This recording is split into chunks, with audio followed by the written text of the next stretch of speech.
Guys, konting kaalaman po muna tayo. Si Kuya, nakakita siya ng nasa vlog ka. Okay. Ano pangalan mo, sir? Melvin. Nakakita siya ng sale na langis, Castrol 5W30. Alam nyo ba, marami ang hindi nakakaalam nito.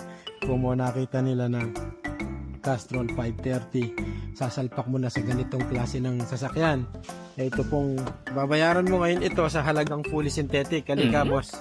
Alam mo ba na nagbayad ka ng extra na hindi mo na napapansin, samantalang dito sa 1030 ng total meron siyang American Petroleum Institute SP, ibig sabihin po nung SPSN, yun yung kanilang additive na nilagay dyan. Yung sa'yo SL, ano yan nagsimula yan sa A, B, C, D, E, F, G, H, I, J, K, L. Yung sa'yo L, S, L. Yung langis natin nasa LMNOP. Ibig sabihin, way advance itong 1030 ng total kesa dito sa 530 na binili mo na Castrol.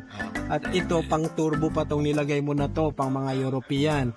Ang sasakyan mo Mazda, anong year model? 2009 po. Ba't ka magbabayad ng ganitong halaga kung pwede naman dito? Mas maganda pa yung specs. So, dapat titingin kayo sa specs, hindi sa pangalan.